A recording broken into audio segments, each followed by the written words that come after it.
Welcome to City Community Development and Recreation. Everybody have an agenda? Thank you. Yes, ma'am. Everybody have an agenda?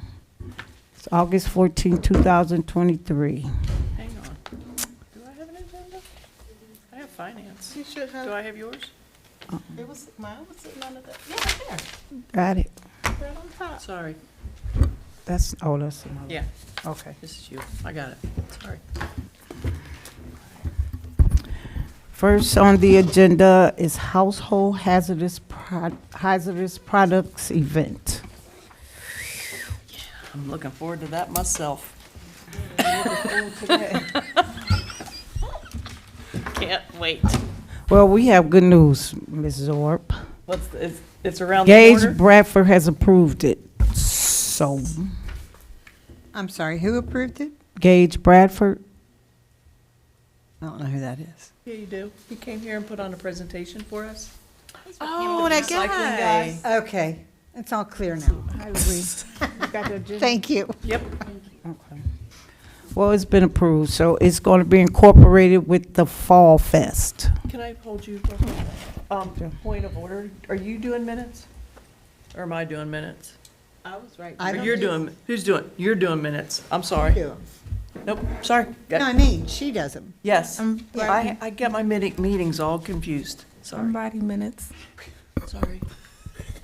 Sorry. Thank you, Marshall. So that's going to be incorporated in the Fall Fest. Point of correction, Ms. Bruner. It's with the cleanup day, not Fall Fest. The festival is more of a social event in October. Okay. Okay. Do we have a date for that? September 16th. September 16th, yeah.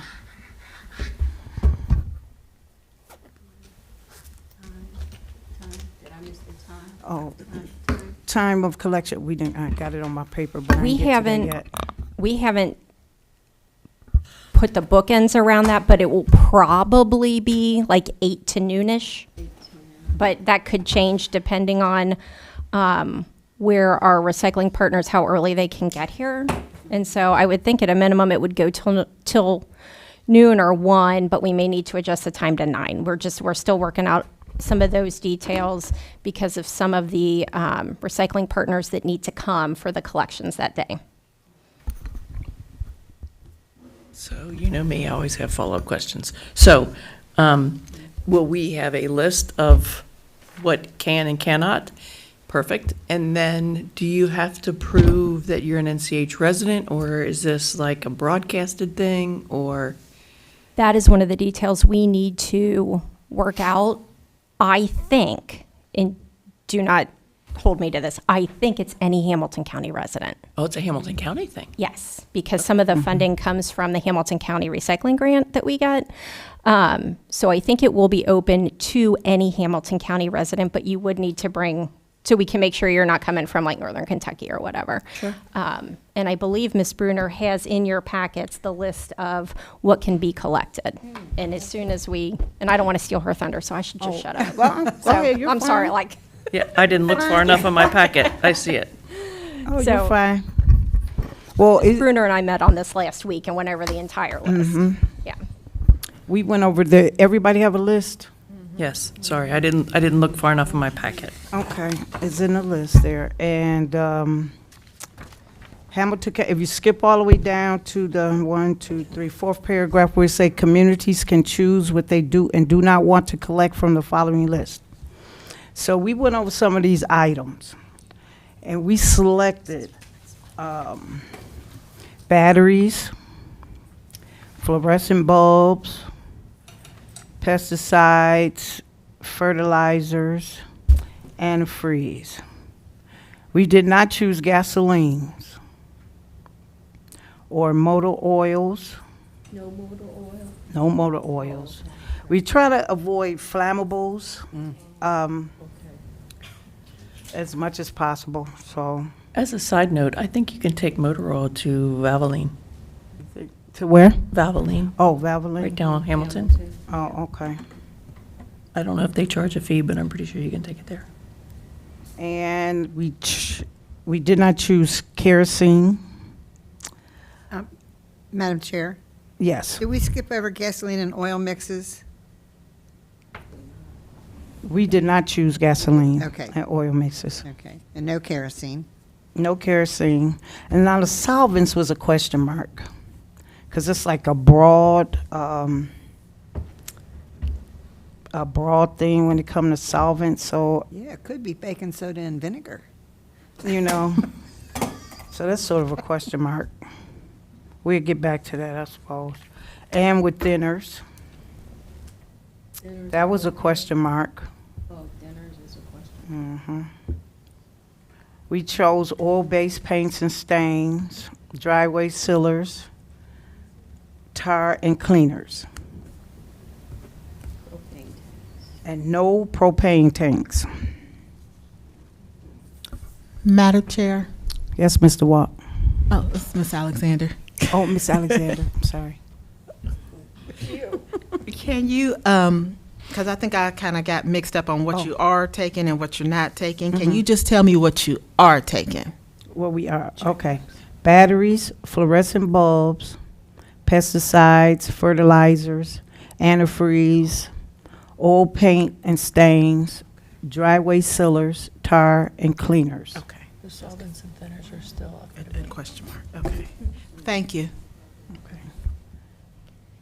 Now, the next category, the following items cannot be accepted. Now, tires, Ms. Iki, we discussed tires, right? We did discuss tires, and we think we have another source for tires, so we will probably, once I need a little bit more information, we will probably accept them on that day and use a different vendor for the recycling of those. They will not go through the county. You said we had to have a certain amount, or like 200? We have to have at least 100, which I Oh, think 100. we will have more than, because we Okay. have a number of them behind this building that we've been collecting as well. Madam Chair, I think it's no more than Like, 3 or 4 years ago. I did take a tire, it was on a Saturday, to Rumpke, and I think it was between $5 and $7 to have it recycled or whatever Rumpke did with it. But if you got a lot of tires, that adds up. But I only had one tire that day. okay. Saturday between 9 and 1 at Rumpke. Thank you, Ms. Blank. Okay, I have a question, Ms. Iki, about training. Gage hadn't gotten back to you about this training, has he? About anything? Not yet. Okay, because I was just curious, is it all of us going to take the training, or is it one person, or? I think that's up to you. In terms of a staff perspective, we will have Public Works here that morning, sort of facilitating people coming and going as they drop off the materials. We need to take a look and see how we're best going to facilitate people into where and like what stations we're going to have to drop the things off. So I envision it, you'll make kind of a loop around the parking lot and then exit. But we're going to work on those logistics. I'm not sure how many people from Hamilton County we will have as well. I think at a minimum they provide one, but there may be two. But as soon as we know more about that training and those needs, I will be sure to share with you. And it may be one of those things where we just all show up 15 minutes early and do it sort of on the job that day. Will it be in this parking lot or Rose's parking lot? This parking lot. This parking lot, okay. Okay.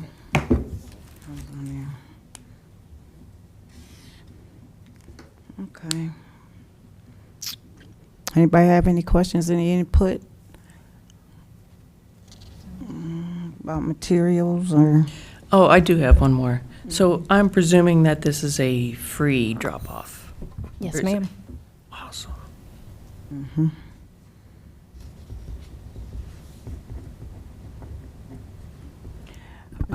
Another question, Ms. Iki, how will we be promoting this? How do you think it will be? We'll put it on the website and we'll push it out on the social medias. And I think Hamilton County through this program has the ability to have some flyers made for us that we can distribute as well. Okay. Can I suggest the air dancer? That's right. We'll look into that. Oh, that thing, oh. Oh, yes. Yes. That's, I They mean, do for get the your day. attention. They do. They do. I didn't know they were called air I dance. didn't either, but it's a very descriptive title. I need the visual with it. I like that. It'll get your attention. Mhm. Okay. So, okay. Any more questions?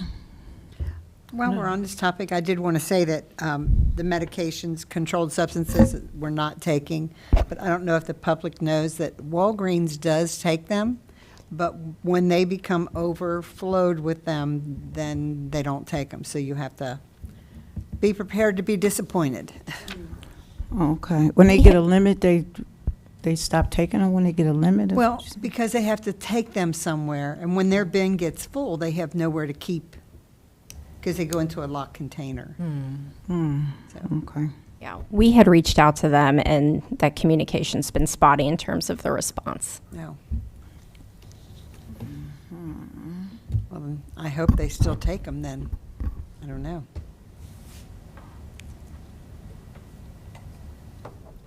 Okay, next on the agenda is Re-Thrive.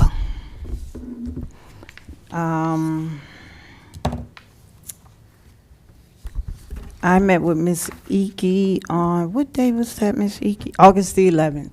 Yeah. She invited me to a Re-Thrive meeting. She invited me because I believe that a city council person should be there.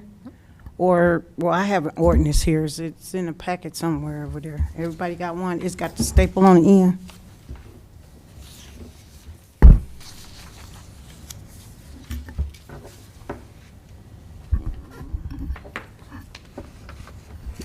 Everybody got it? Ms. Black? Administrative, everybody got it? Yes, ma'am. Okay. It's the City of North College Hill Resolution Number 20-2014. A resolution expressing approval and participation in the Hamilton County Public Health We Thrive incentive. Whereas a partnership with Hamilton County Public Health leverage and minimize resources, tools, and provide subject matter experts that benefit the community. Whereas engaging in Hamilton County Public Health We Thrive incentive generates broad-based support for creating healthy environments where residents live, work, learn, and play. Whereas a healthy community is a strong, thriving community. Now therefore, be it resolved by the city as follows. Section 1, that the city hereby recognize the importance of public health effects to prevent disease, protect children, adults, and families, and to promote healthy living principles to improve the overall health and vitality of North College Hill. In light of the foregoing considerations, the city fully supports Hamilton County Public Health Thrive incentive. Section 2, that the city will establish a Re-Thrive team consisting of, at a minimum, a city council member, a city administrator, member, and 2 residents of North College Hill. The Re-Thrive team will be responsible for leading community health and wellness effects and serving as a liaison between the city and Hamilton County Public Health. Section 2, that the city authorize the Re-Thrive team to select at least one pathway and work through each pathway process with representatives from Hamilton County Public Health. The city Re-Thrive team will collaborate with Hamilton County Public Health on an outgoing basis to work through additional pathways, existing or newly established, to improve the overall health and well-being of our community.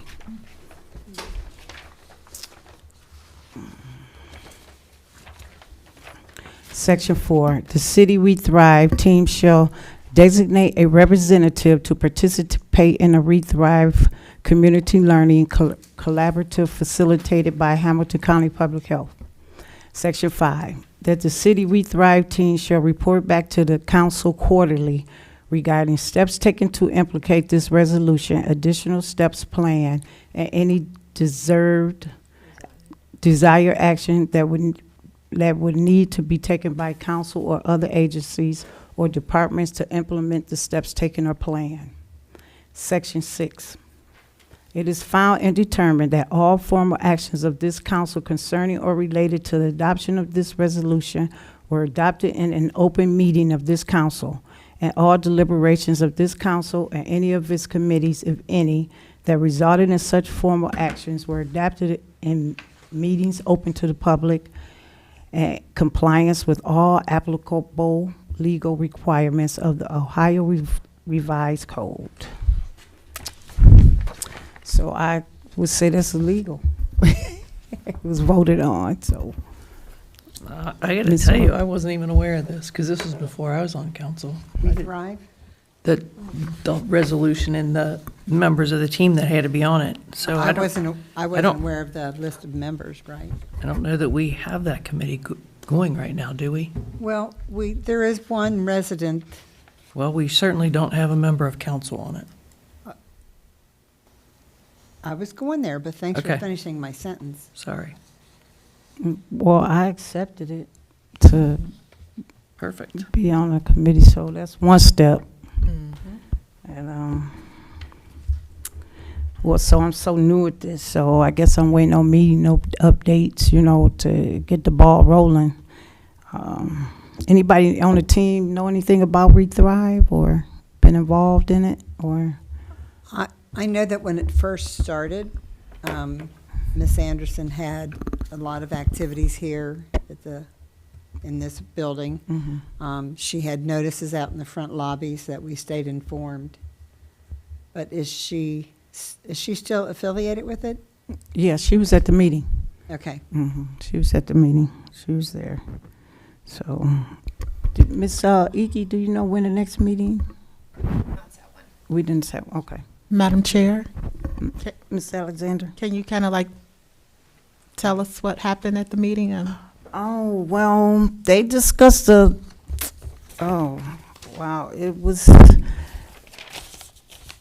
was a lot of stuff. They deal with public health of the community, first of all. It says ReThrive is an award-winning community-led incentive of Hamilton County Public Health to make healthy living easier. What started with 50 people in 3 communities in 2009 now impacts more than 300,000 people throughout 26 communities, and ReThrive is still growing. So, Madam Chair, it's Mr. Watt. Ms. Alexander, I do know that I believe that this organization was responsible for some kind of a bike safety day. I think they were responsible also for the footprints that were painted around the city to say how, like, the blue would be a quarter mile. Right. Nothing else pops in my head right now, but I believe they're responsible for those items. Madam Chair, Mr. Mayor, Madam Mayor. that sign, it used to be right here, but I had them move it over there. So that'll give the footprints that Ms. Dewall was referring to. But I had a question as far as members. Are you in a capacity as a council member or as a resident? A council member. Okay, Ms. Anderson's position is what still now? She was like our connect person. I don't know if she was operating in the capacity of a resident. I believe it's resident. Okay, so it was Ms. Anderson, and I believe Carla Belcher was the other resident. Oh, that's right. It was Carla Belcher, Ms. Anderson, whomever the city manager, administrator was. So it looks like positions are filled. I don't know why. Ms. Cummins, she's still active though, correct? Yes, Okay. yes. So I think all the seats are taken unless Ms. Belcher has stepped down, and I'm not aware. I don't think she has.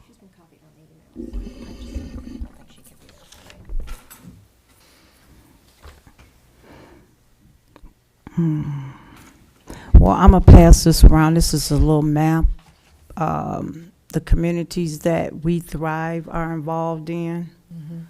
I didn't print a lot of copies, so I'm going to pass it around.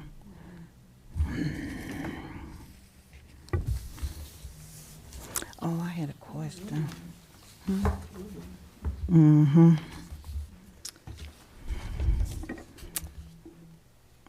Okay. Anybody have any questions? Thank you. Outside the team.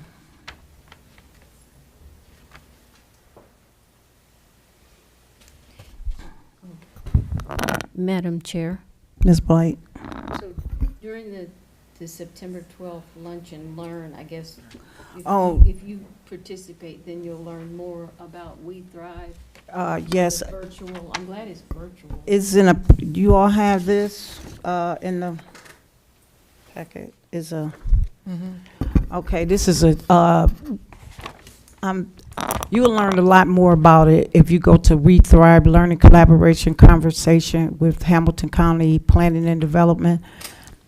Is a virtual workshop, September 12th from 12 to 1. It's virtual, and the meeting ID is there in the password, so creating safe, walkable, and bikeable neighborhoods, virtual lunch and learn, and a link should be on the bottom of the paper. Thank you. And it's from, yeah, it's from 12 to 1. It's a Zoom meeting.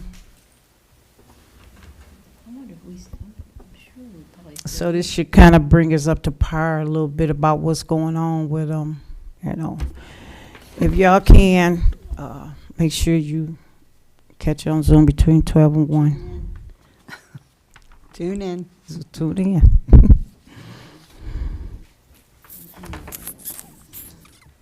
Mhm. Okay. So next on the agenda is North College Hill Community, the community board here. Well, I'm focusing on when the resident, Miss Cindy, she came in and spoke. I believe that was her name, and I think she right on this. Like when you come in, you want to see what's going on, and on the bulletin board, like is the car show is up there. And when you first walk in the door, at least you want to see what's going on in the community. And I exactly don't know what's on that bulletin board up there, how it works, or it says minutes and, May I? Mr. Walt. At one time when I was clerk, and it may still be that way, there is a section for council minutes and council agenda. And then it started getting filled with a bunch of other stuff. Okay. So I'm not sure what's up there now. I don't believe we have minutes or agenda up there. So as far as community activities, we used to have a table in the lobby, but then that too became overloaded with, you know, stuff that you couldn't, it was hard to root through it to see what you wanted to look at. Do you mean stuff from the community or stuff that, Stuff that the city offers. Okay. Some people that, I think once in a while you'd see like some business cards there, Mm-hmm. and that was not the purpose. All right. I was focusing on more of like current events.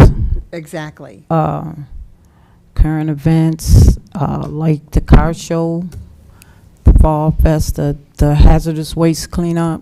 And one other thing, how far are we on the outside sign with the glass cover? Has that been dropped altogether? Yeah, I wasn't sure. I thought we had tabled that conversation for a little bit. Okay. But we looked into it. I mean, they range in price depending on how big of one we get. The very small ones are about $200. They go up to almost $1,000, just depending on how large, how weatherproof. I mean, generally, you're probably going to spend $500 or $600 for a decent middle of the road one that would have like the case that opens, that sort of thing. But I thought we left off at a conversation about where we were actually going to mount it. Right. I thought we decided next to the box that's out there on that wall, Okay. because the light shines over that way. Okay. But I could be wrong. And Does protected from the weather. Does that sound familiar to anybody? Yeah. So I guess we'll need to bring that up at a council and vote on it. I don't necessarily know that you need to vote. I can take a look. If the funds are in council's budget, we can just buy it. Well, Mr. I mean, for a Watt, couple $100, that doesn't require council yeah. action. Do you want one big enough for events and council, minutes, notes, or just something big enough for? definitely something big, I'm For both. sorry. Definitely something big enough for events, And for the council minutes and so yes. forth? okay. Well, are the council minutes up there? I mean, are they putting minutes up there? Because I can be responsible for posting, the community events. I can tell But you I don't that, know who else responsible for posting the minutes. I'm sorry, Madam Chair. On occasion, when Mr. Hedger can't get here, he will ask that we post the agenda in the minutes. So I think typically he does do that. And when he's not available, staff can print it out and do it. Okay.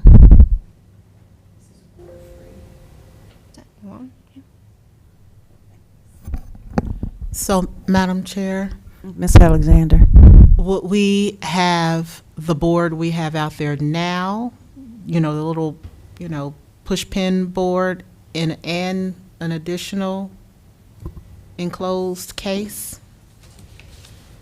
I'm assuming one would come down to accommodate both. Well, I think one was going to be outside Oh, see, and that's. then that one is inside. So I didn't know if maybe one would be used for events and maybe one be, I don't know. I don't know. Will that one just come down altogether, the one that we have up there now? Well, the board outside, I wasn't aware of. That's the I wasn't- enclosed. I have Glass no one. idea. Madam Chair, may I? Mr. My Watt? opinion, however, nobody asked for it. I know that. But I think we could use the inside one for the legislation that's currently being worked on, and then leave it up there until the next meeting. Once it passes, just leave it up there for 2 weeks. And then the outside could be the minutes, the agenda, and then community. Yeah, that was my question. Legislation? Like, what was Do going? we want legislation that's current being voted on? Well, that would be hanging in here. I don't know how big that board is going to be, but if we could squeeze the legislation out there, that would be awesome. Well, actually, I was just going to put some current events, what was going on just on that board. This one? Yeah. I was just going to and I didn't know if I can do that because it said minutes and other stuff up there. So that was my concern. I wasn't aware you guys were talking about a board outside and, I probably wasn't For your counsel time. at the time. Right. Yeah. I just wanted to stick some stuff on the board. But I wasn't aware if I could do that because it said minutes and other stuff. Right. So, Were you a teacher in the past where you need to fill those voids? yeah, you got to, you got to keep them informed. Yeah. So, well, is it enough room for both? Well, I think since we have the one inside already, we would Right. leave that up for now. I mean, I don't think there's any point in taking away, even if we did an outside board until we know what all was going to fit. I don't think, and I could research this some more because I'm just, off the top of my head. Depending on the particular council meeting, sometimes we have a lot of legislation and sometimes we don't. I don't know that we will ever have a board big enough Right. to put all of those sheets of legislation. I think that's probably more appropriate, like to get some of those, like mailbox kind of slots, like for magazines, like a magazine holder, you could put them Sure. inside here. So if somebody did want to come in and grab a packet, they could do that. But I really don't think, I think the volume of information that you would need to put would look like a park sign out there. You know what I mean? I don't know that we have the space for that. And believe it or not, before most of you were here, they used to tape them on the window. And that's probably not a great look either. No. Or it wasn't? Absolutely Right. not. And I don't want to do that. Yeah, You know, I if don't I'm- either, If, and I didn't. if I see something going on with the community and I want it to be out there and somebody coming up here to see it, I just want it to be in a place where they can see it. That's it. That's it.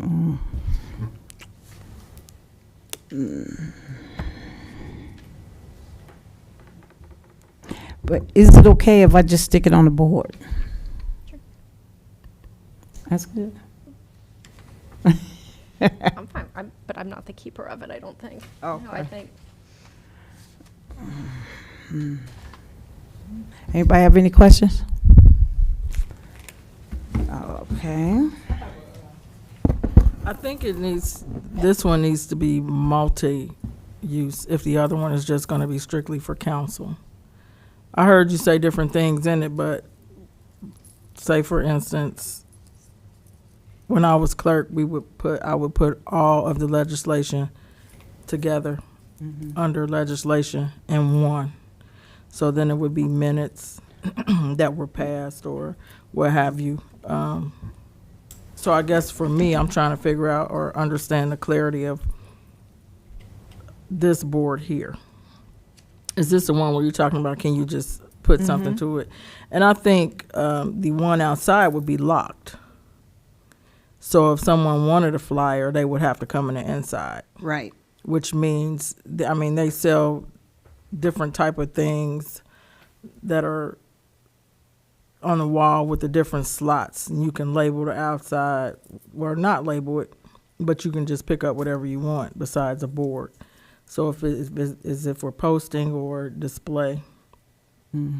So if you're talking about just for somebody to see it and read it, but when the door's locked, they can't get in.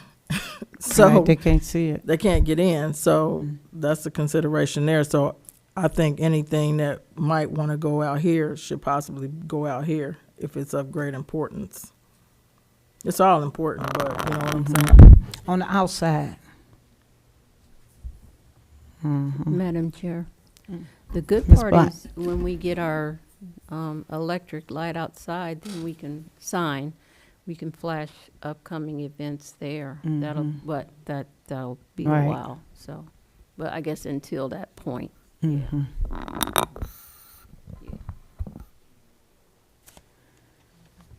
Any questions?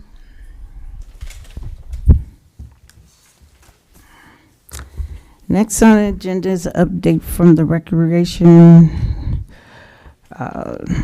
Direction is clear, but she's not here. So I had that paper. Did she email her update? Did Yeah, she we email got it to you? bullet points. Where your little phony thing at? What happened to your little phone? Got it? Yeah, you can go ahead. Ms. Clear's report for tonight has a couple of things on it. The first one is about the car show, which, as you know, will take place September 4th, 2023. Yard signs are out. You were all presented with a flyer at the last council meeting, which I think most of you took with you. If you need more flyers, let us know. We can either send you a PDF that you can print out, or we've had a couple hundred printed. So if you want, one on a 4-color print on a nice cardstock, we've got those available too. If anyone would be interested in volunteering, I have the number for Mr. Krimmer for that. So see me afterwards or shoot me an email and I can connect you. We are starting the planning for Fall Festival. We've had a couple of inquiries from food trucks and craft vendors, and our goal is to open up the vendor signups by Wednesday of this week. We do charge booth fees for this event, and with the exception of nonprofits and civic organizations, doing, outreach like something the library would do or We Thrive will probably have a table. We allow them to set up for free. And then in terms of senior center updates, the center is now open 2 mornings a week on Mondays and Wednesdays for chair volleyball and table games. We are still investigating playing bingo now that we are running the center. We believe that it is okay for them to play as long as they're not betting. So as long as it's considered amusement and nobody's like betting money, it's allowed, but the minute money's involved, we cannot be involved as the city. So if that's how they're going to want to play, we'll have to have another nonprofit or look at other alternatives for that. And the good news is that the new refrigerator, the microwave, the ice machine, the dishwasher, and the washer and dryer has been delivered. The prep table should be here this week, and everything was paid for by that We Thrive mini grant. That's Yeah, wonderful. if you didn't make it to the open house, which I think was like 2 or 3 weeks ago at this point, we'll be happy to take you around, or Monday or Wednesday when the seniors are over there, you can look at it. The equipment that we got is lovely. I mean, it's really very nice. Ms. Clear did a very nice job sourcing all of that and getting us a good deal on the pricing that we were able to buy all of that within the confines of the grant. So it is a work in progress. The other thing that we went ahead, and I believe we'll start tomorrow, assuming our ceiling tiles in, or the replacement of the ceiling tiles in that main multi-purpose room and the lobby. As you know, they were very damaged from the prior use. We are working with a local contractor to get that done, and we think we'll have it done in a week, assuming we have all the materials and everything there tomorrow, and work starts tomorrow. If not, it should be Wednesday. So as luck would have it, the seniors have away volleyball games this week and next, so we chose this week very specifically so that we would not be interfering with what they were doing in terms of their volleyball games. Madam Chair? I have Mary. 2 questions. So one, is installation covered for all of those appliances? No. The refrigerator we just plugged in. We have to run a little bit of plumbing for the ice maker and the new dishwasher. So. Okay. And then secondly, the car show went under a complete revamping. So I'm curious, I know we had money in the budget for the car show. What, is that still going to be utilized for the car show, or is this new people, and will there be a split the pot at the car show, and what does that funding look like? And It's my understanding that they do intend to run the split the pot, the new organization. The city will not be involved in that. They're running it, they're doing the trophies and the awards and getting the judges for that. We are providing the administrative support. So the signups, having things printed like in the yard signs and that sort of thing and getting those out, that's been our role primarily. so historically, there's been like a mayor's trophy and a council trophy that, Okay. like, council would all chip in $10 and we buy a $70 trophy, things like that. I don't know if, and then someone from council would go and pick the car. So I just didn't know if things like that were still gonna happen, or, I do not know, but I will find out. okay. I believe it will be different judges from different organizations, and I think it will be one for mayor and council, I believe. I'm not sure. At the last meeting, she was getting different trophies made for different organizations, and so I think that's still there. Okay. Madam Chair Ms. Alexander. and Ms. Iki, I had a question about the seniors and their bingo. And I see you said they can't play for money, but like my grandmother goes to Madisonville Community Center, and I don't know who owns it or whatever, but they don't play for money. They play for like a box of pasta or a bag of sugar, or Yes. things like that. Okay. I would have to check on that. They were talking about using chips, just like chips, Poker chip? like poker chips, but it's Oh. not money. So yeah. I don't know the nuances of bingo, but we are learning quickly. Yeah, I mean, my grandmother, they were just as excited, But- getting a box of pasta. We could look into you that. know, or a couple rolls of toilet tissue, or I mean, because they could take something home, Exactly. Well, and something if they it's can something use. everybody's going to use anyway, Yeah. I would totally look into it. It's a great idea. I love that idea.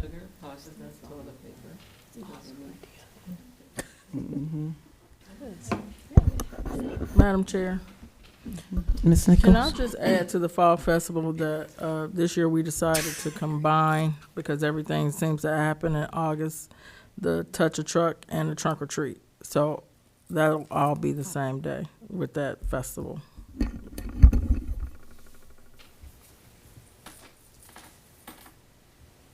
Could you redefine that? So trunk or treat, so it's going to be held in October then, not August? The Fall Festival? Yeah, The Fall Festival is generally in October.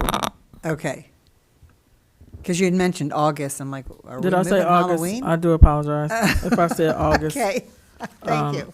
It'll be at the Fall Festival. Whenever the Fall Festival is, that's when the Trunk or Treat and the Touch a Truck will be. That's a great idea. Typically, it's in October. Yeah. Yes. Yeah. Good Tell idea. Charlie Brown you moved it. Did you hear it, Charlie?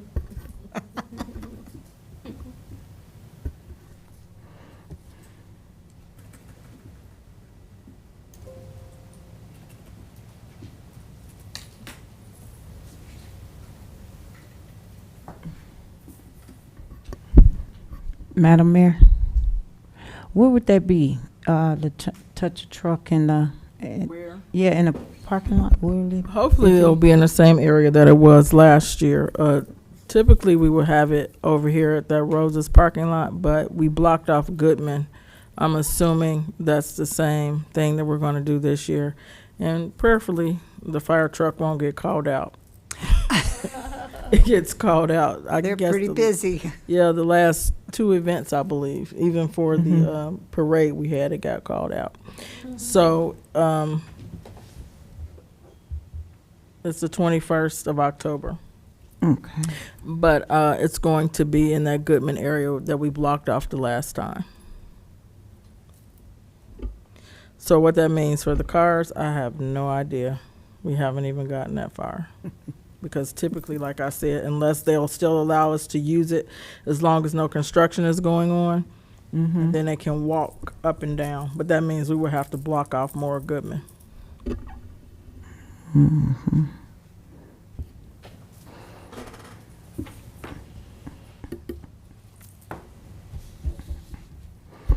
Any questions on the Recreation Department update?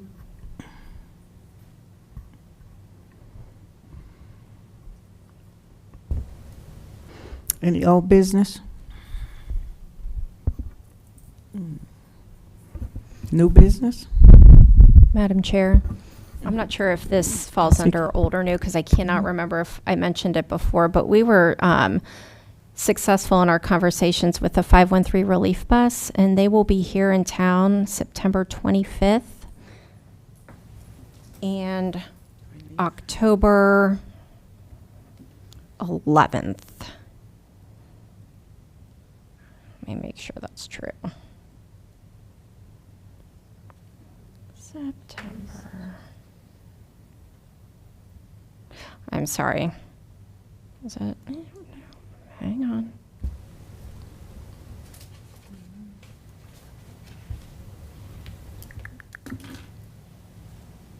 Yep, September 25th and October 11th. We are going to let them use the parking lot at the senior center because part of our commitment to having this program in town is a place for their partners to come and set up tables. So they will bring a variety of resources with them that our partner organizations with them, and the community room at the senior center made the most sense versus trying to get everybody into this room, which really isn't big enough. We expect a big turnout for those events. I hear that they are very popular and that they, they do a lot of good work in Hamilton County, but they haven't been here in North College Hill for a little while, I think maybe a year or so. So we do expect the turnout to be very robust those days. We'll have the senior center open, like I said, for the partner organizations, and we'll have staff on hand there to, facilitate with the folks in terms of people coming and going and whatnot. But there'll be more information to come on that as we get more of the plans solidified and have a list of who's coming. they were very happy to have a chance to come here.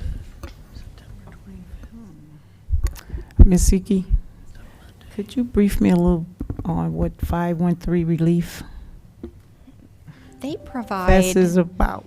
It's a Hamilton County program. They provide a lot of resources in all different areas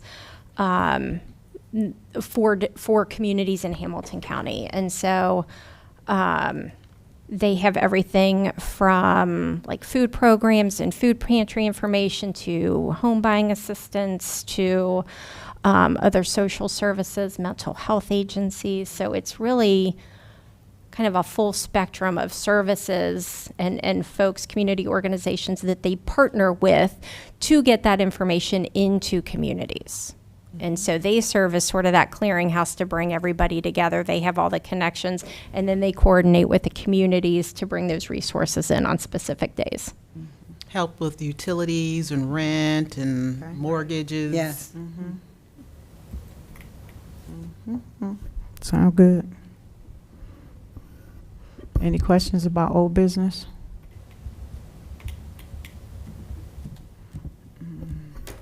Any new business?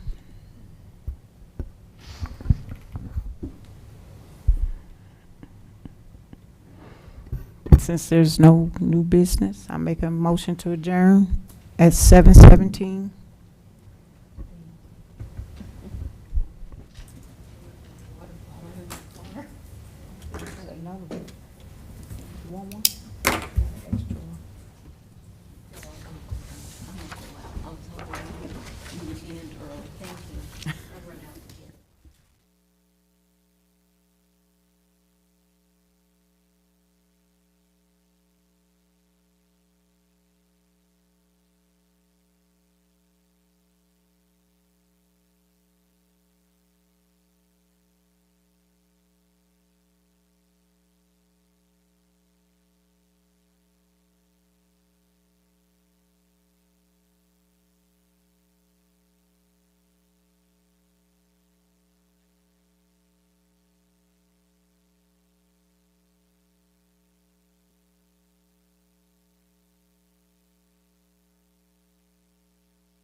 We are going to get started with our Budget and Finance meeting for August 14th, 2023.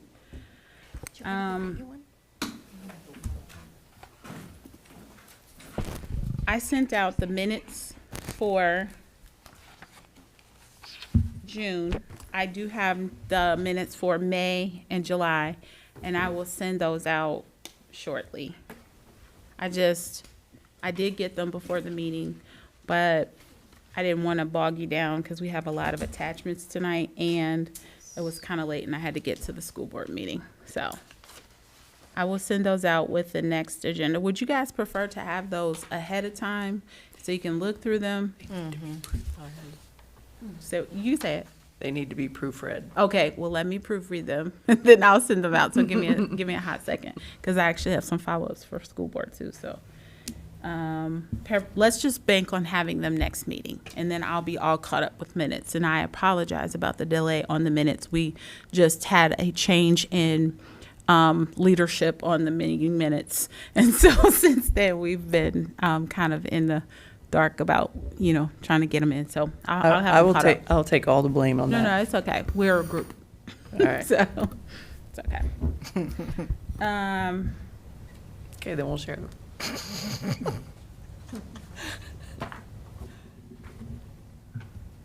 Okay, the first, which you should have in this lovely packet that Kirsten handed out to us, the 2024 tax budget and 2024 budget timeline. I know Ms. Iki wanted to talk about the timeline for budget for 2024.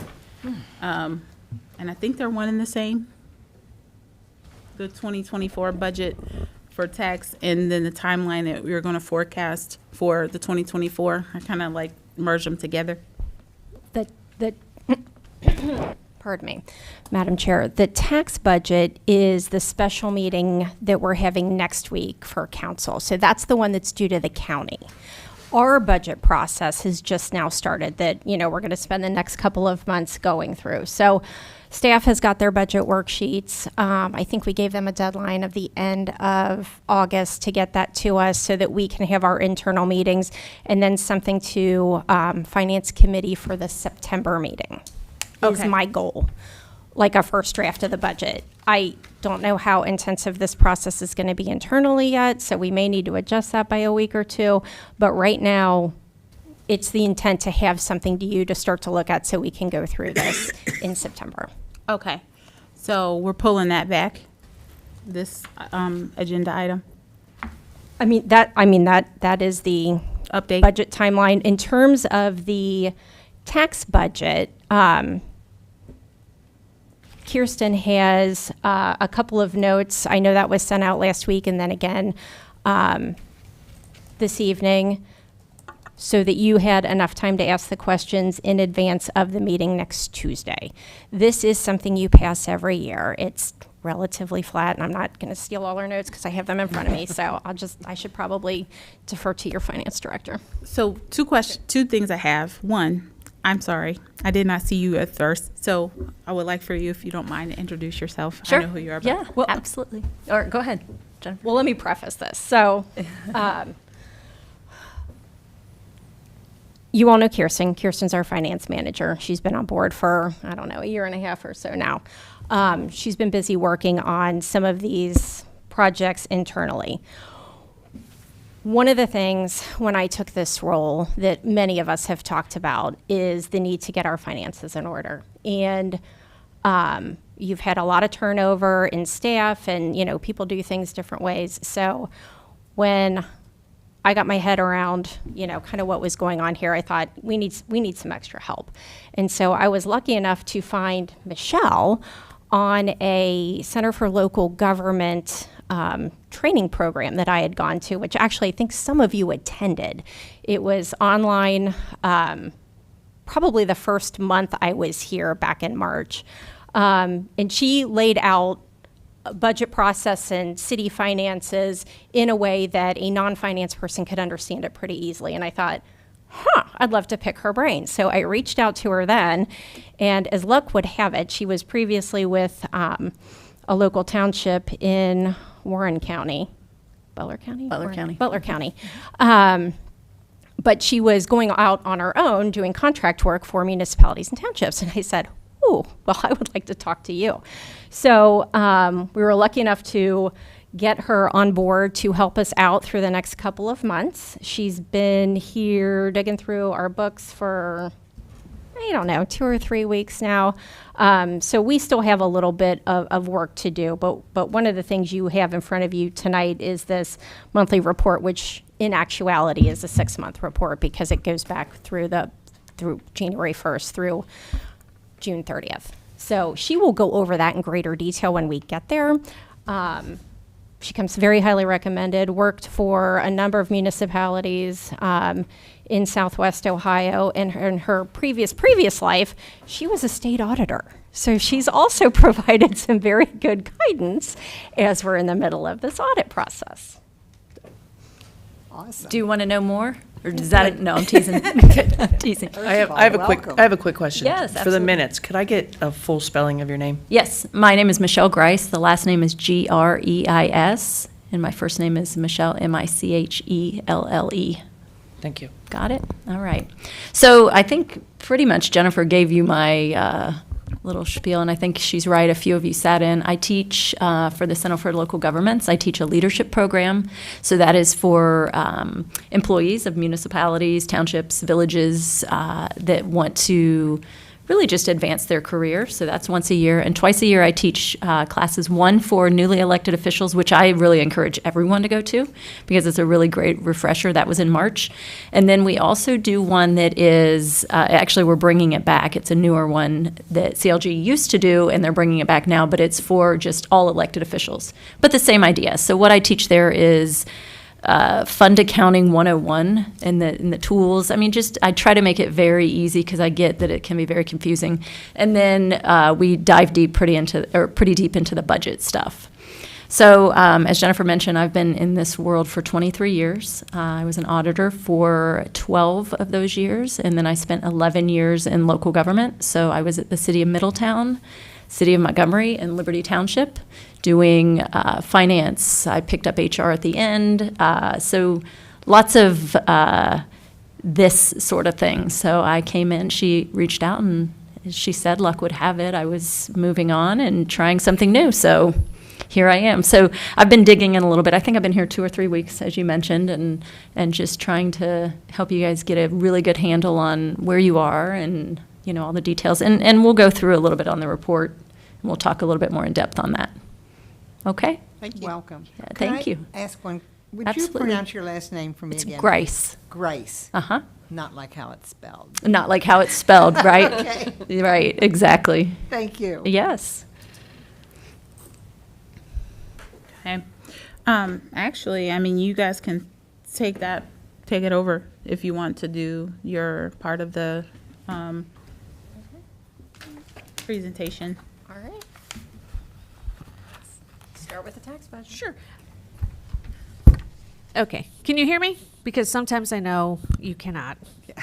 So this year for the tax budget, what I did to come up with a 2024 projection is I took the actual 2022 numbers and the budgeted amount for 2023.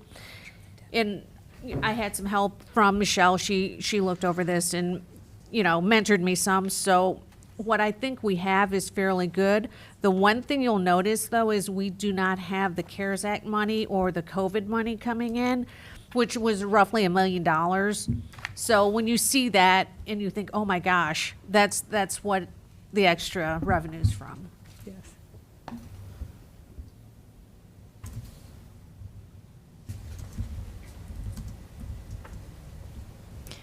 I'm going to just kind of piggyback on, just so you guys, it seemed like there might be some confusion between the tax budget, and I know there always is, the tax budget and the budget, we're going to call it the city budget. The tax budget is required by Ohio law, so each year you pass this, typically in July. We're a little bit later this year, but typically in July. So what it does is it sets the groundwork for that local government money, right? The local government money that comes from the state. The state has a pot of money they set aside each year that goes out to local governments. And by doing this tax budget, it shows your need and how much. So it's a very important document.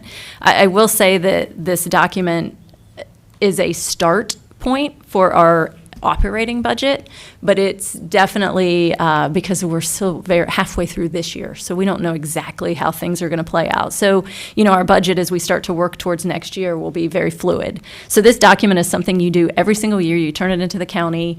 It's just a very, very high level budget. So it's different than your operating. Does that make sense? I wanted to this is always confusing. I know every year I do this. So part of the process, and I think Jennifer mentioned it, is at your next council meeting, you'll have a public hearing. That's part of the requirement for the tax budget. In my history, people don't usually come, but you never know. People may show up. And then council will be asked to look at a resolution and pass this resolution, which then must go to the county. And then there are next steps that will come along that will be in front of this board or in front of the council as well. So does that help clear it up a little? I know it can be kind of confusing, so. Any other questions, I guess, on that tax budget stuff? All right.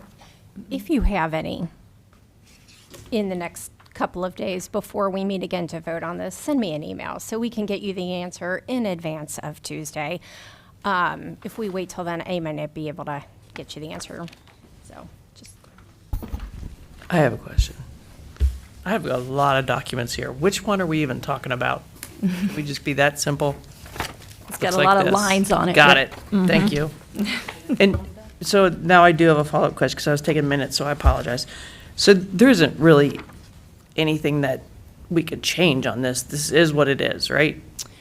Or like if we have a question, it's more a question of us understanding this document more than making a change to this document. Is that true? Probably. I mean, you can make changes for sure, but, as Kirsten mentioned, what she did was take what happened in 2022, what we're projecting in 23, and then trying to determine what we think is going to happen in 2024. And as I mentioned, we're still so early in the year that it's really hard to get to that number. So it's kind of like a crystal ball. It really is. And this is, like I said, this is just telling the county, we want local government funds. If you fail to do this, you could jeopardize not getting that local government money. So it's a very important process to go through.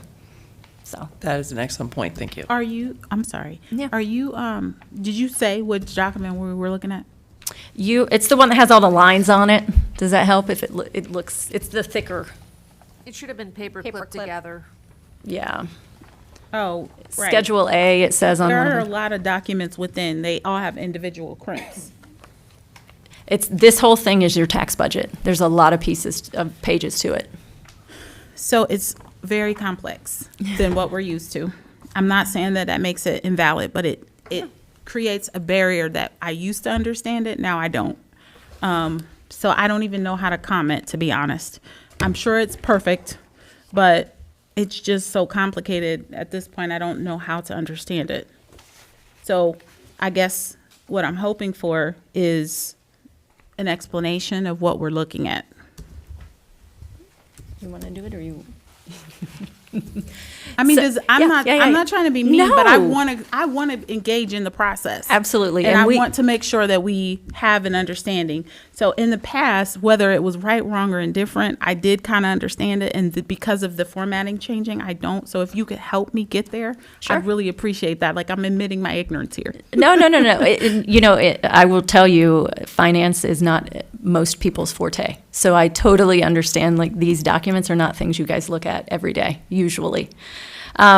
So basically what you're looking at is the county sends out this document. So all of these things are not internally created. This comes from the county saying, these are the forms we need you to fill out in this structure, right? We don't dictate it, they do, because this is what they need to use. So it comes to us and we look through and we look at, I'm trying to kind of look at some of the pages to kind of point you in that direction. So if you go to the one that says Schedule A on the top, it will tell you all of your voted levies, so inside millage, outside millage, are the ways to describe that. And what I mean by that inside millage is just, yeah, it's, It was probably the first one that was at the top. Got it, thank you. you find it? Okay, good. Yeah, just stop me anytime and I will happily back up, but, so. Actually, the third page. Yep, it's the third page, on the one that says Schedule A. Everybody find that one? Okay, so at the top of that, that tells you inside millage, meaning it's unvoted, so meaning tax dollars that you receive that don't have to be voted on by the public, and then outside millage, so those are your fire levies, your police levies, street, senior, anything that is voted on. So there are a lot of requirements around that. If you want to go into that, it's probably a pretty big conversation. I'm happy to have that with you, but I don't want to bore you through all of that. But so that at the top tells you what millage you have, meaning what each levy is. Millage is kind of an arbitrary, hard to understand, but how much money it will collect, each levy. And then below that, as we start to go back through this, it tells you how many years each levy is, that towards the bottom under Schedule B. So you guys all of your levies that are voted are 5-year. So every 5 years you do police, fire, I think they're on a rotating schedule. And it has the time, the dates on those that tells you when they expire. So when you have to start planning for a new levy for each one of those. Is that good? That I'm is going to go. awesome. I Okay. love that page. Yeah, I want to go to the next page. So if you go flip just one more page back, let me take this clip off of here. And this is the very high level by fund, right? So what you're seeing is what we're projecting will be our beginning balance. That very first column that says beginning balance. But again, we're only halfway through 2023, so we're really estimating at this point. We're doing our best at doing that, but that's what this number is, a complete estimate. As we get more into the actual operating budget, we'll get this number more firmed up and get us a better estimate of where we're going to be. The next column says estimated revenues, and that just shows you what you think you're going to collect from each of those funds. And those are various sources. So some of it is property taxes, as we talked about it. Some of it is income tax. Some of it is waste collection. There's just a variety of things that you guys have in your revenue. And we'll talk a little bit about that when we get to the financial report, too. So then the next column is your proposed expenses. So what we do here is we take what we know typically from 2022, and we look at where we are so far in 2023 and what we think is going to happen. We look at inflation and lots of different factors to play in. As you guys are aware, you're consumers in the market. You understand that prices are going up. It's no different here in your lives than it is in governments or in what we're doing here. And then we're projecting what we believe our ending balance is going to be by fund. So there's a lot more papers here, but all of it is just more detail of this. I think what's really key is this page that shows you, kind of where we think we're going to be, what we're going to get, and what we're going to spend, and where we think we might end. Madam Chair, I wanted to ask you, Michelle. what is 213 DUI? That kind of Hold on, let me see. 213 DUI. That's, it's a police fund, right? One of your police accounts? Yeah. So this, Under influence? yeah. The money that you'd get, that the city would get. That's what I thought it was. I was just curious. Yeah. Okay. So a lot of the money, just real quick, and this is something, like I'm giving you my shortened version of what I teach in that class, which if you guys haven't done it, it's a really good class to come to. But funds, the money that comes in often is restricted. And that's why you're seeing so many different, let's call them buckets. Street, you have to use that on streets. DUI, it's money that has been restricted in certain uses. So that's why you see all those line items. Does that help a little bit, give you a little clarity? I was going to say, I had an opportunity to look at this over the weekend. Yeah. And none of it made sense until I digested this page. Yeah, And it just all kinds of fits together. I feel Yeah. really comfortable with this document. good. Anything else I can help clear up? I definitely think this page is a help. It's like a key. Yeah, it is. Yeah, it is. It is. Good. I mean, in the simplest form, if you look under the senior citizens, we know that we get that levy money in, and we know that we spend it. So that page, that tells me right there what this page is all about. what comes in, what goes out, what, you know. Yep.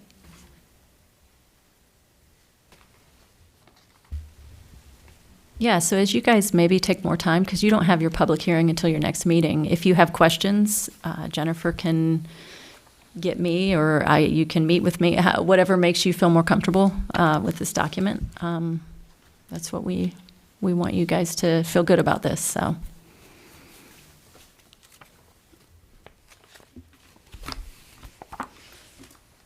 And so I just want to reconfirm, because maybe I did, I'm assuming that when we get to the second packet, the general fund activity level, so the actual balance that we ended the year with, I'm on that first page for the total community environment.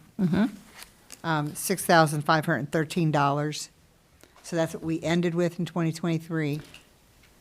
And because we don't know what's been spent out of that yet, so we're still looking at that balance. Yeah, Thank you. yep.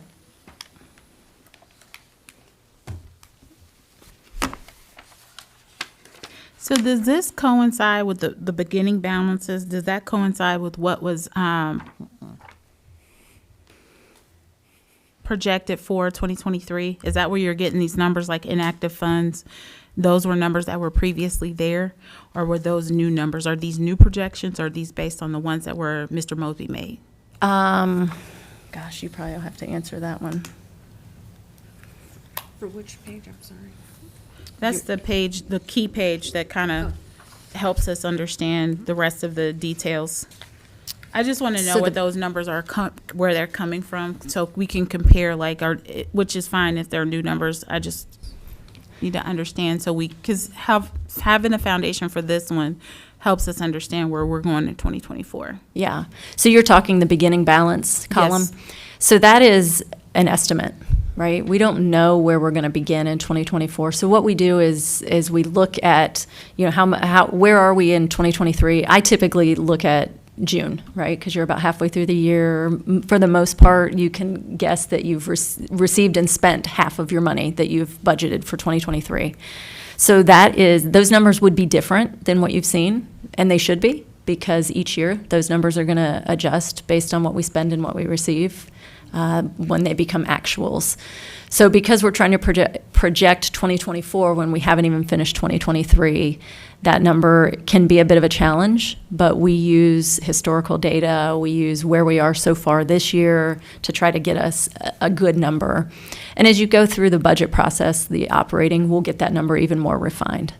So just so I make sure I understand clearly, the beginning balance is the projected balance of what we have spent and what you think we will spend for the rest of 2023.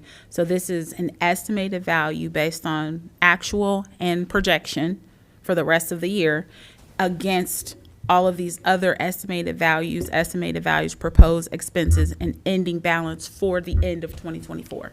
So the beginning balance, let me see if I can say this how you are, if we're on the same page. The beginning balance is saying how much money do we think we're going to have on January 1st of 2024? Yes. Yes, that is correct. Okay. So, and exactly, we're using estimates and trying to predict. Okay. Understand. Okay, good. Okay, so now you lost me. Oh, no. Because I thought I heard Ms. Dewald ask on this general fund activity level. So we're on a different one. Okay, let me Yes. see. Okay. So I thought I heard that this was where it says actual and budget. That was our beginning balance. Did I So- not hear that?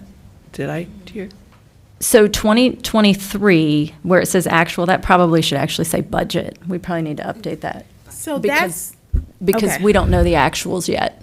Okay. So that, again, those are estimates.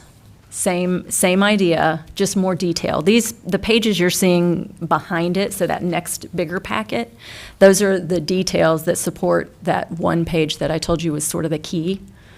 That gives you a little bit more, dives a little bit deeper into it. Does that make sense? And just as It another point does. of clarification, these are all sheets that the county sends to us to fill out. We did not create these. These are county forms. And you probably didn't get this level of detail last year, is my guess. We did My not get biggest this. concern is when I see $6,000 as a beginning balance or an ending balance, I don't care which part of the bookend you have, that's frightening to me. So that's where I am. Yeah, let me just clarify what you're actually saying. So it's saying by activity level. So we have general government, we have community environment. Does All that right. make sense? That- So almost think of it by department, right? Yes. Okay. Okay. So I'll that take that. department, does that make sense? I So- thought you meant, No, no, no, So no. Mary Jo, No, on no. that one. there was sheer panic right here. No, no, no. Okay. So on that, Mary Jo, on that one sheet, and you can kind of co-sign with me, is why I called it like a key, Yeah. this one. If you look here, the ending balance, it says total of all funds, and that would be our ending balance. So that would be our balance for Okay. 2020, at the end of 2024, going into 2025, right? That's our projection, correct. Okay. Yep. I just want to make sure I understand it right. And Yeah. because we're getting new information. Yeah. We didn't have this much detail, so the learning curve is, well, I won't say we didn't have this much detail. We actually did, but it is presented in a different way Sure. because it is broken down how the government is asking for it, and we're used to somebody kind of translating that and putting it on a different document so it is a bit more palatable. But we can go here. Okay. What else? What other questions? And again, if you guys walk away tonight and you think a little more about it, I can try to help clarify and talk through any of it with you.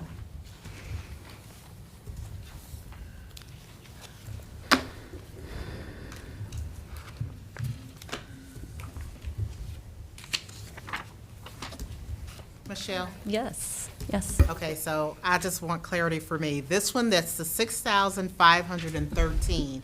That is just for this community one. That is just that Separately. department, correct. All right. That is not the total general fund. Right, please don't panic. That is not all your money. So, Ms. Alexander? Yes. If you look at the very next page, that's a much better picture. Okay, It gives you each See all the big department. numbers at the bottom? yeah, gotcha. That's what you're looking for, right? Okay, yeah, that's what I'm looking for, bigger numbers. Yeah. Exactly. Yeah, we don't want to have 6,000 at the end of the year. We're not going to do that. Don't worry.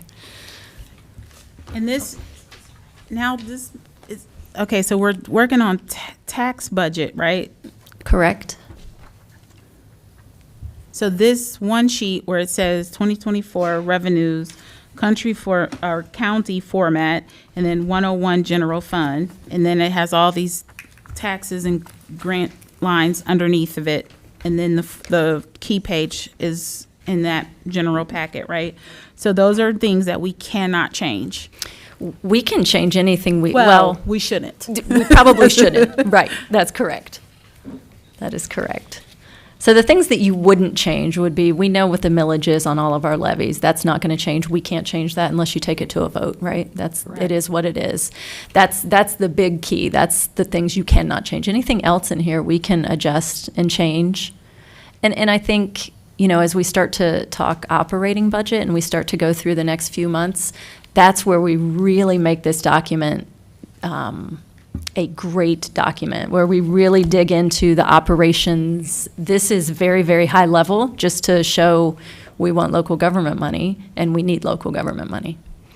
So as we start to down this process of having conversations about operating budget, that's where we really start to dig in and see where we are and where we're headed and where we're going to end. So hopefully that helps.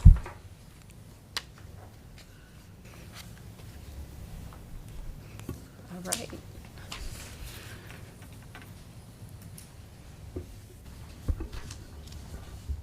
All right, are we ready to move on to the real numbers? Maybe the packet that has your report in it? Yes. So City of North College Hill monthly report. Yeah, do you guys, it looks like I this. just want to make sure you guys are clear. I know It's a lot. it is a lot, but I feel like it's good. I feel like it is definitely, the one page really helped me to kind of know how to interpret the rest of it. Is everyone there? Because I really want us to go there as a group. I am not there. Okay. But I will figure it out. Okay. Because now's the time to ask questions I before we have no roll on. idea what to ask. So Okay. Got nothing. Is everyone else there? Okay, fair enough. I just want to make sure, like, you know, I want us to go there as a group. If we're going to make the progress and the jump for the learning curve, let's do it as a group so that we can really understand and not have as much kind of confusion. Yeah. And I think seriously, once you can sit quietly and look at this, it is a much easier, understandable tablet than what we've ever had in the past. Bless you. Okay. We're ready. All right. So the next document, did everybody find the one that says monthly report? It really is like semi-year, but that's okay. We're gonna go with monthly because you guys will start to get these monthly. So, you know, as you look at that first page, what I've done here is, actually, before we even go to the first page, on the front of it, I pulled out, and I want you guys to give me feedback on what you want to see. But I know what I've presented to councils in the past have been obviously all your levy funds, because those are very important for us to always keep an eye on to see, are we on track? Do we need more money? How are we going to predict this one? And then, of course, the general fund is very important. And I always think the street funds are important, because if we think about what we do as a community, you know, a big part of what we do and a big part of the expectation of our community is that we have nice paved streets.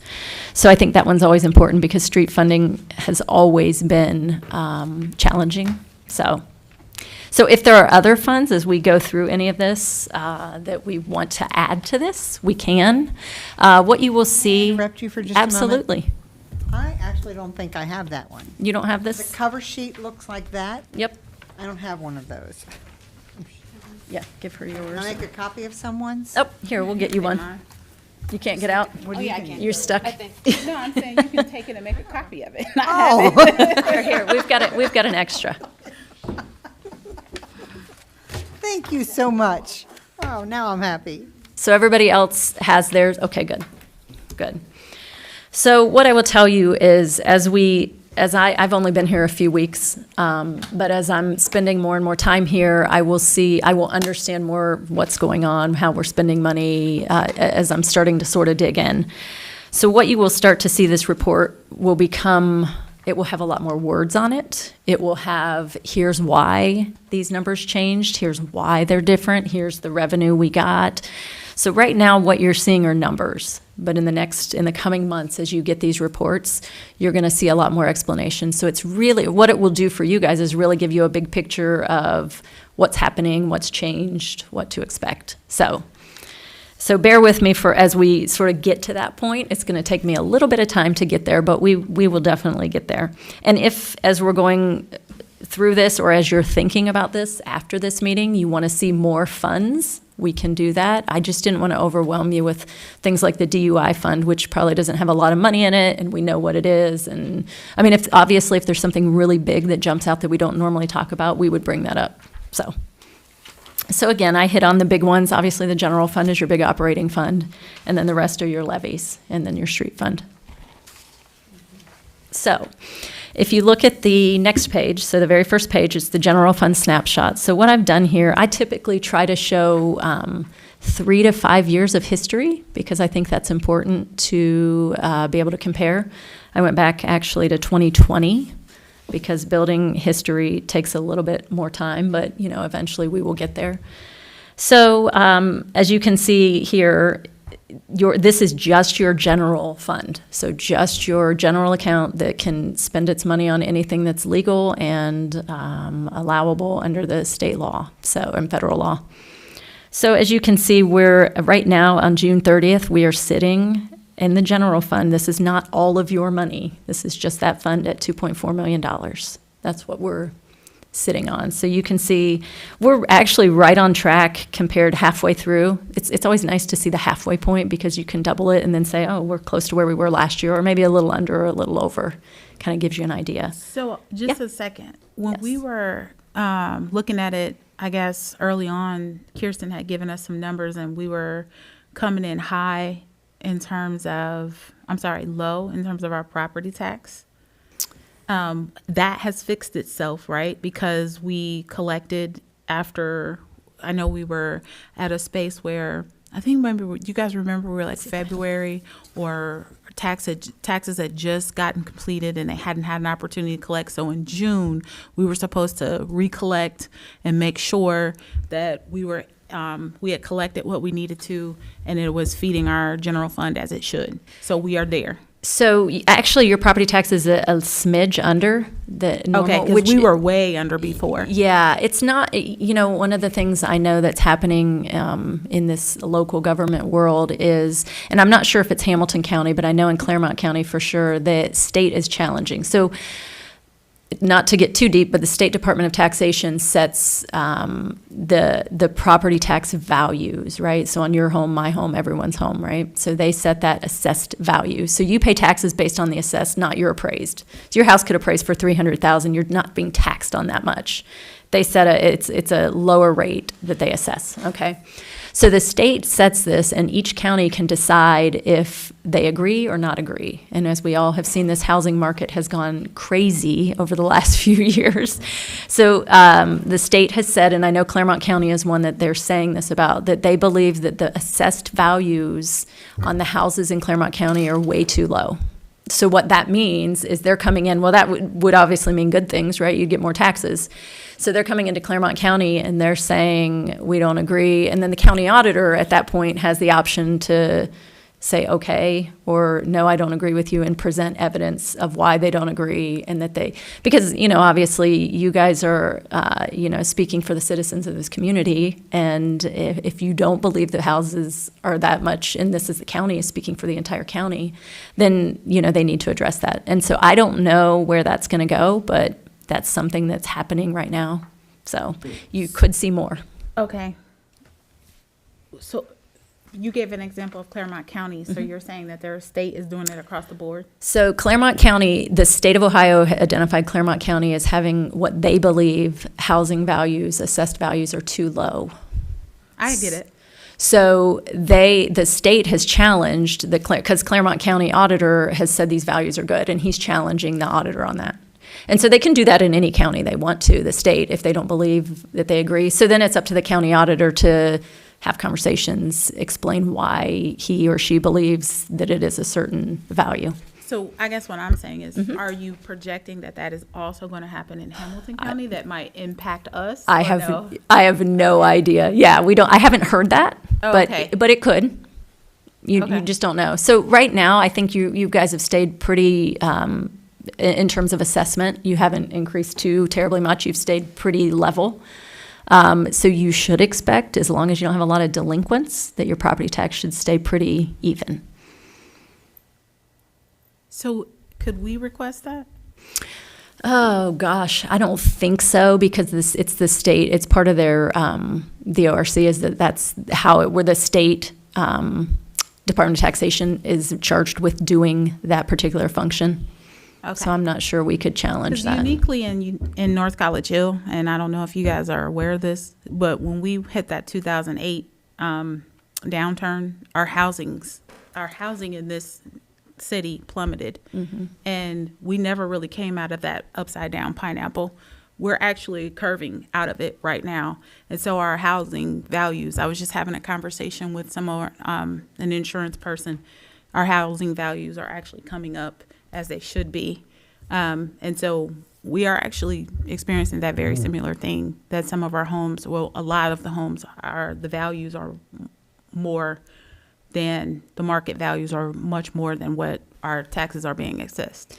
Yeah. So as a homeowner, I don't necessarily want my taxes to go up, but for the value of our neighborhood, our housing values is $166,000 per house. There are plenty of homes in the area that are more highly valued than $166,000. And when you think about all of those properties that came in and were purchased at foreclosed costs, that is something that we would want to we want it to be up, even though it affects us individually. Yeah. So to answer your question, the county auditor, each year, every 3 years, I think they're constantly looking at it, but every 7, they do a full appraised, like redo of all the housing stock. So the Hamilton County auditor would do that. But every 3, it's like let's call it like a mini version of that. So they're constantly looking at it, but every 3 they do like a small version. Every 7 is a complete redo of everything, just to make sure the values seem right. So that is happening on, a regular basis, that they're looking at the values. Because obviously we're not at the 2008 rate for sure as what you guys were then. So the county auditor kind of is doing that on your behalf. Okay? So I didn't see anything as I was looking through here. Nothing seemed crazy in the general fund out of line. You can look line by line. And, I at the bottom of each page, just to sort of give you a little guidance, I put the major revenue sources because I think that's important to note what is funding each one of these accounts, right? So obviously property taxes, it's not a huge portion, but it's a big portion of your general fund. Income tax is the bigger portion that you're going to see there. Local government, which is what we just went through in terms of the tax budget and how you get that local government, is showing the need. So that comes from the state and the county. Franchise fees, which that's like a Time Warner Cable or someone being in your community. They have to pay a franchise fee for that. Building permits, and then rental registration. So those are your big, there's obviously other small things, but I wanted to really hone in on the big pieces. On the next page, I know it's not in color, so it's not really probably easy to see, but there's a little chart that shows you by percent. It's kind of back to what we were talking about, the departments, and how much each department, what percent of the general fund is each department. So police and fire and community environment, each one. So they each have a piece of the pie. So I think that's a pretty good illustration of that. And we can probably get you this electronically that you could see the colors. It'll make it a little bit easier to digest probably. So as I mentioned, as we go forward and I start to do more and get more ingrained in the city and what's going on, you'll have more explanations. Like I might say, well, this increased or this decreased, and here's why. That'll give you a better understanding. Because really what I want to do is call out the big things that are happening, just so you guys are aware of that. So questions on, and as you go through each page, they're all pretty much the same. The fire, and it'll show you have 1.2 million. Police levy is 418,000 is what we're projecting to have at the end of the year. And what I will say about levy funds that is important to just kind of keep in your head is especially when you do term levies, so 5-year levies, what happens in a levy is you front load them because you need to make it 5 years. So you're always at the beginning of a levy cycle going to have much bigger ending balances because you have to sort of even it out, but it's not going to, because your costs are going to go up as the years go on. So in the beginning, it's going to look like more money. But as you start so I don't know, what year's the police levy? Is that? It's renewed this year. It's coming up. So as you look at the balance, that makes sense. The 418,000 is not something to be afraid of. We know we've got a levy coming up. So. Or was it, we voted on it last year, right? I was going to say, we have not done legislation for the police levy. We only did the senior levy. So you're on senior. Remember it they says came and they 2022. asked us, It was just last year. right, that's why I said it's coming up this year. It's on the ballot this year, isn't it? Senior. No, remember the police came and they gave us our proverbial pamphlet and they were asking us about if we renewed their levy, what they would do. And you specifically had questions about, you didn't do the stuff that was on there, and they said, well, these are just things that we projectively wanted to do, but we didn't get to it. So it would have been on the ballot. Can I respectfully tell you that was last year? Yeah, that's why I said, was it last year or the year coming? No, it was like we voted on it Okay, went so at the ballot that's last year. okay, so it was Yeah. last year. Yes. Okay. I know we all But have this remember, like no, time no, warp in our heads. Remember, we voted on it last year, but it didn't come into play until 2023. So 2023 Oh, and I see what 2024. you're saying. The money. 24. If it was passed last year, It's So a the year. new It's a- money, I mean, it's right here on this Right. document. Yeah, you're, so the Yes. new money started in 2023. yeah, so you've only collected half a year of the new money. So Right. you'll start to see that balance increase. So that's just something to keep in mind on what I always call term levies, that, you know, it's not out of the ordinary for them to up and down on your balances. But if you know, at the beginning when you make your projections, if you do that correctly, you don't have to worry about that.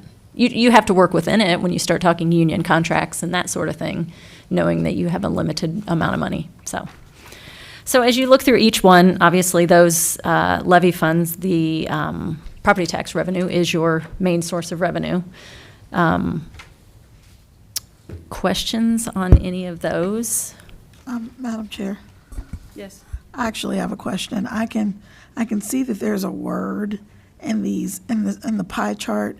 I can see that there's writing in those dark areas. I just can't see what it says. I probably can't either.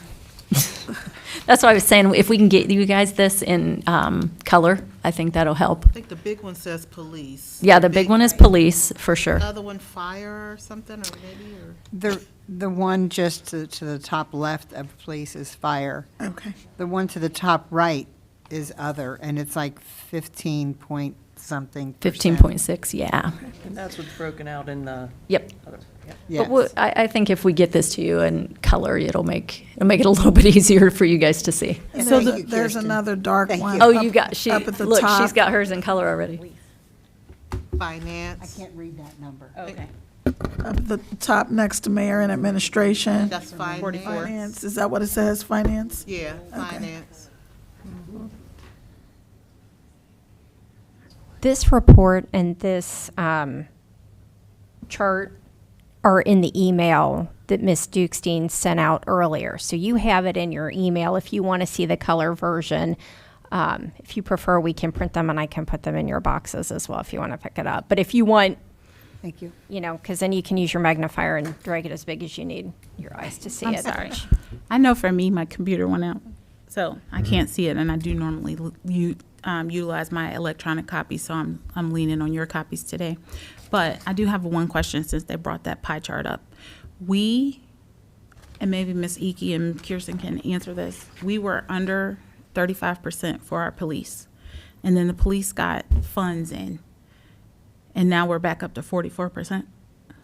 Because we were trying diligently to keep them at 35% or under, because that is a healthier space for us. I know for the budget for 23, they were at 44%. Okay. We didn't get it in this pie chart form, so I did not know that they had made the leap forward to back to 44%. So the monies that they got via grant and to cover for some of their salaries did not help us with our general fund, because they were giving us money back at the end of the year. Those dollars have not come in yet. Is that why it looks like this? And so if the Yes, dollars comes in, will that number shrink? It should, yes, because then those grant dollars can offset the salaries.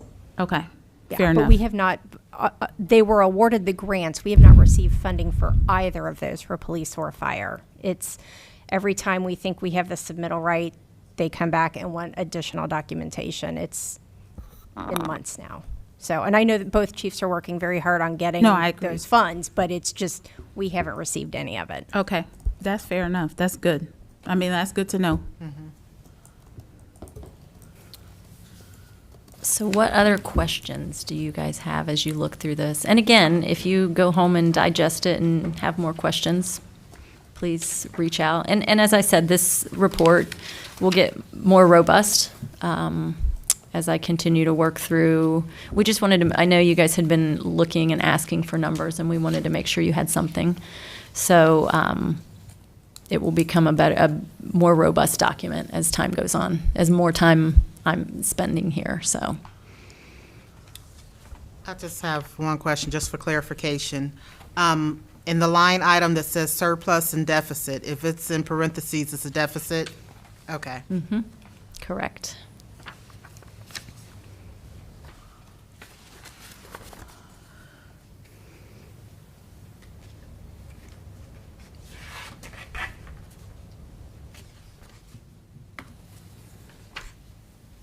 So the street fund is a deficit.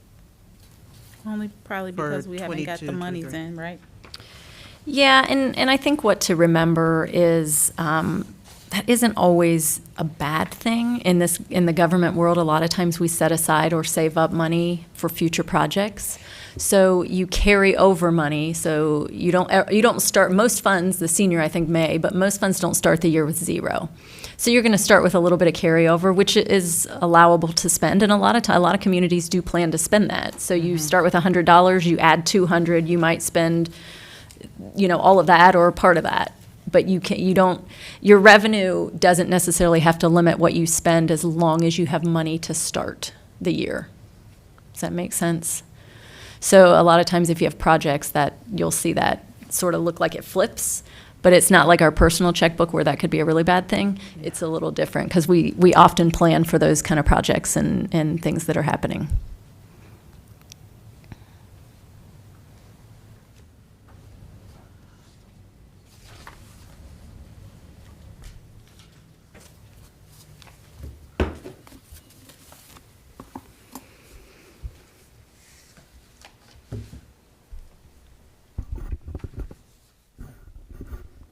All right. Well, as we've offered, if you do have questions, let me know.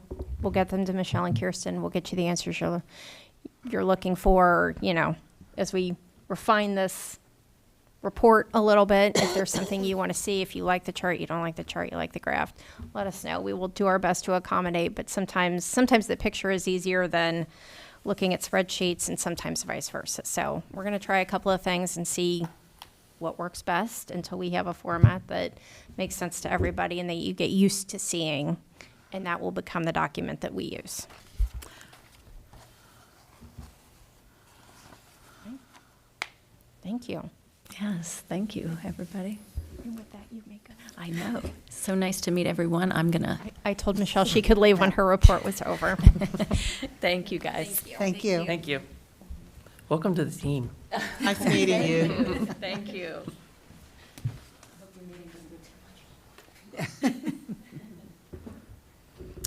Okay, so next on our agenda is the FOP agreement, and it's for the part-time. I did attach those documents in there for you guys, and Ms. Iki sent them out to you as well.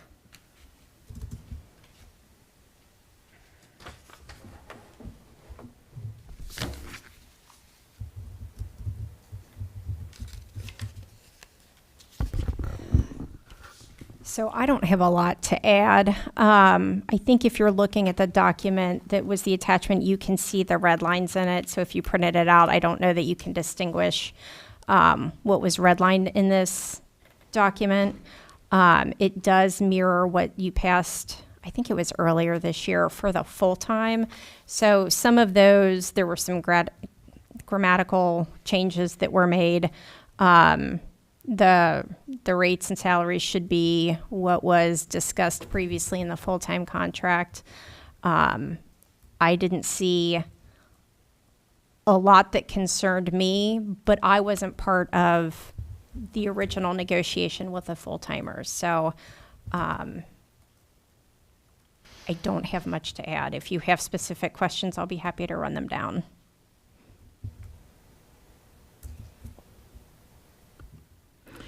It's not. I was a part of the negotiations with the full-timers, and I don't see anything that's overtly obvious. But I know that there are things that kind of slightly change in those conversations, but we don't have that information. So I would say if you guys have questions, direct them to Ms. Iki so that she can direct them to the law director, because he is in those conversations and he can clearly point out like line items of what is different for us.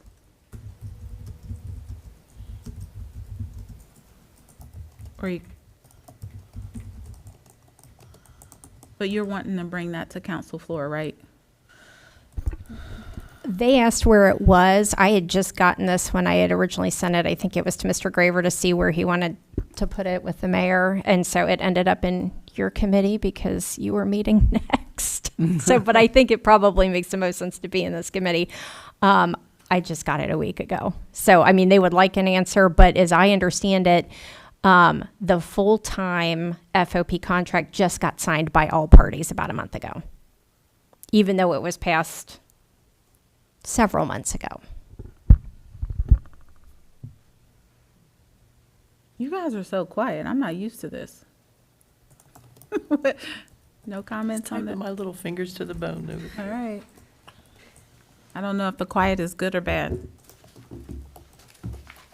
I will tell you that I did not read the document in my email, so that's why I have no input. I don't know about anyone else. I don't know if you guys remember, but this is what we talked about for FOP.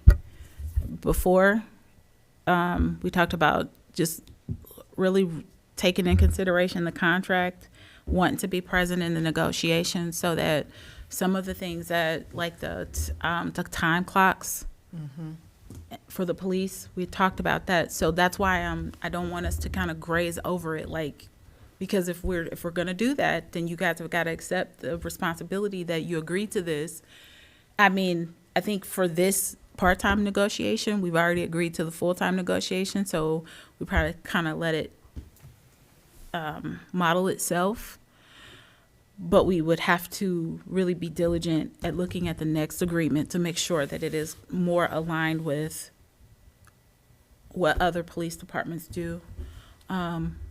And just kind of updating to the times where we are today in 2023 and 2024 and on, because some of our policies that are in those agreements don't necessarily line up. So I just want to kind of make sure that we're keeping what we had discussed previously. If you guys are having a change of heart, that's fine. Just say it so we can not waste time. Excuse me, was this email like a recent email that was, I'm looking for this particular email? Is this a new email that went out?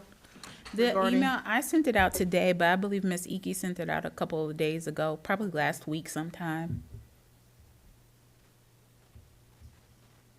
It's okay if we need to look at it again. Like she said, we're not in a rush, but they do want to, they did prefer an answer today, but it's okay to look at it and make sure and compare it. I can send out the other 'Cause I didn't get FOP anything document. today.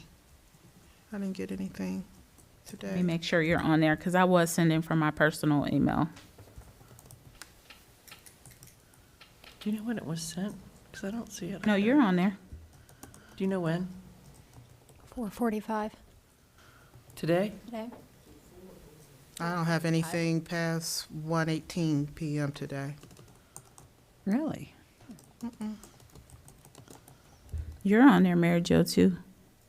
I can send it again once I get home. Okay, Sorry. Do you want me to just forward it? I've got it here. Please. thank you. You don't have it, Mary Jo? It's in the, yes, I do. Okay. Sorry. Have it? I thought Do it was you a have se- it from I Ms. thought it was a Iki? separate document. It's in the, Even if you don't have it it's for in me, the do you? agenda email. Do you have that? It's in. where did it just go? What are we talking about? The FOP part-time At 4:45. agreement, they don't have it in there. Well, Ms. Thorpe now found it, Email but that went out today at Alexander doesn't have it. 4:45. Yeah, that's me, but you have it? for some reason it didn't, it's the last thing I got today, 1:18. It's at northcollegehill.com, Oh, not northcollegehill.org. sorry. Yep, so you No, did- I'm not you didn't get it. You didn't get it. Well, Ms. Dewell just sent it to you. Thank you. I'm like, let me So spin it be around careful again. in your email, because now you have that bad email. So I gotta address in take there. it out. I haven't hit the Yep. go button yet. Do you want it sent all to council again or just to Miss Alexander? Just Ms. Alexander, please. Thank you, I appreciate it. It's fine. I'm glad you saw the .com, because I'm like, Thought you're going crazy. So are you guys wanting to push it on to council floor? Or do you want to have another opportunity to look at it and maybe stick it in someone else's committee to talk about it for, It could go in safety, couldn't it? because I don't want to, it could go in safety if she's willing. But I don't want to delay them, but I do want to give you guys the opportunity, only because we set precedents that we Right. would begin to look at this more closely for futuristic purposes. However, like I said, we did approve the full-time one, and this seemingly models that one, and we would be looking at both of them at the renewal again, as opposed to if you just want to let this one fly. I cannot personally see any overt things that have changed, but I know from being in the full-time negotiation that they talk a lot about what changes, and then they just hand us the document, and we have to kind of go through line by line. It's not as obvious as it would seem. So I'm sorry. Here's my input. If it's okay with Ms. Underwood, we move it to safety and give everyone a little bit more time to look at it. And I only say that because it's not going to hinder it getting to council, because council doesn't meet before then. Yep. Because Fair. there's no meeting, there's no more meetings in this month. Fair. Fair? That's fair. Okay. But if you do that, we got to look at it. Right. Yes. That is part of the agreement.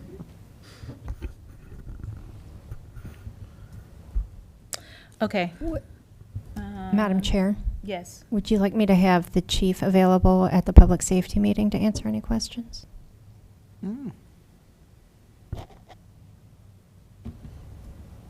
I'm okay with That that. might be beneficial. Chief, both chiefs? Well, it's just the part-time police, so. Right, I but would- didn't Brian, I'm sorry, Chief Fails sit in the negotiations to know, because he sat in the full-time ones. Oh, did he? He Oh, did. I They- was not aware of They that. both did, because I think Okay. he has more experience. And it was it during, are we still referring to the time when they were acting? That may have been it, too, And because Chief Mr. Dees couldn't make any, They were both there on the times when I was there. yeah. So maybe it was because, well, Mr. Mosby was still here. He just didn't come, though. Are you referring to the one that was held over there at the dealer's office? Or Yeah, it was in December. I wasn't on site. Well, either way, she may be right, or she probably is right, that the reason why Chief Fells and Chief Schran were both there is because Mr. Mosby was no longer here or not present. So maybe it is just right to just invite Schran, which is fine with me. I maybe wasn't remembering properly. So yes, please. Okay.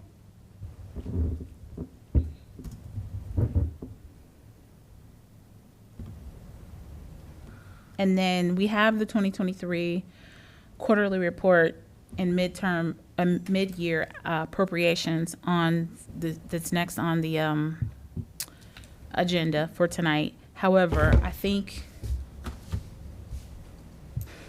in the documents that we received, it's reporting up to mid-year, which is June. We're free to talk about it more, but I feel like we've already gotten that. Are you guys comfortable with moving on and just having instead of doing now we're at the 6-year mark, we've caught up to that, we know where we are. She was able to report, and the administration was able to report that we are pretty much in tandem with where we were last year with our spending. Did she say a little more or a little less? A little less. Little less. We have a little less coming in this year, but we knew that was also coming because we didn't have CARES Act. We knew that property stuff was down. Any other major buckets? Grant funding reimbursement, once we get that, then it'll look Much different. better. And so if it came in the next 30 days, this is all going to look very different next month. Yeah. Not that I anticipate it, because So I don't. guess the question is, if you guys are comfortable with the 6 month, and can we just nod head and say, yes, we're comfortable with 6 month update? No, I'm not. You're not? This says monthly report. Even though it's for June, we didn't get one all year. We didn't, but remember I we don't see moved- why we can't get a monthly report. remember we agreed to move to the quarterly report? So that's where I'm asking, do you guys want to go back to the monthly report, or you want to move to the quarterly report so that I can help them so they can know what their expectations are in terms of us? I do know that behind the scenes, I have been trying to make sure that we get what you guys asked for. They just have had a lot of changes, and they're trying to make sure that they dig into the finances so that they can give us accurate reporting. And I wanted to respect that time to do so. I feel like we are getting some accurate reporting, but we have to kind of manage the expectation again. Do we want to go back to quarterly, or you're saying you want monthly? So may I back up for just a moment? Sure. When you first spoke, you said 6 months. Yes, because this is a 6-month report because we haven't gotten anything Right, before I that. understand that. But I thought you said moving forward every 6 months, which I think is No, not no, no, no. acceptable. No. I wasn't saying, if I said that, I I didn't mean think that's that. what you said. But I still prefer to have the monthly report. I mean, I've been here long enough that it's always been available to us. Well, I did talk to Ms. Iki in the beginning, and if you're wanting to move back to the monthly report, I talked to her and Kirsten, and they were feeling like it would be better for us to see the big bucket and incremental changes at a quarterly report. Given that she's only been here since January, I would like to at least give them the opportunity to present the quarterly report to see. So maybe can we give it one more go around? And if it doesn't work with one more next quarterly update, then we can go back to monthly. In Sure. all fairness, she did just get the person to do the deep dive, and she's had some,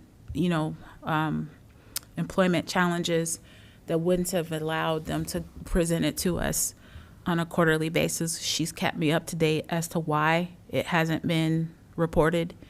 I know that makes us uncomfortable because we're trying to make fiscal decisions. But if we just give it one more quarter to try to level out and see where we go from there, are you guys okay with that? I think that's fair. I mean, it's the end of the year. Okay, so quite naturally, if we were on the reporting timeline, we would get January, February, March in April. We would get April, May, June in July. And we would get July, August, September Okay. in October. So are you guys ready for October?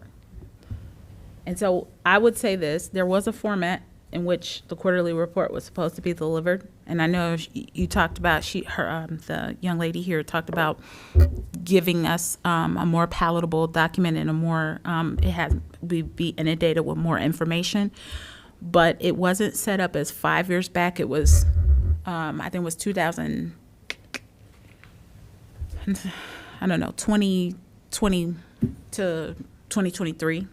Are you guys still comfortable with that? And I do know that we want to see it on the projector and have something to follow, because walking through it, I know on the receiving end, walking through it and seeing it, like tonight we were scuffling through the color. I do not care to have paper copies. I am fine to be on my computer, but I want to respect my colleagues who do prefer paper copies. But how that can even easily be solved is if somebody puts it, we have this equipment that we don't use, we can put it up here, and then that would solve the issue of being able to follow it on a paper document and save us from color, and then be able to look up here and then just kind of walk through. That's kind of where we were headed before you came. So I just kind of want to reiterate that's where we were. If we could go back to that for October, that would be great. Madam Chair, Yes. it's hard for me to see that TV. I've been in CIC meetings and in this meeting. By the time they put a table up there, and I wear bifocals, I can't see that. And my prescription is up to date, I just can't see it on that.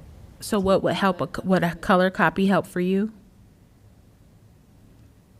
Yeah, the only thing that I would have wanted in color was the pie chart, because I couldn't really read it. The rest of it in black and white is fine, but any figures or pie charts, color would be good.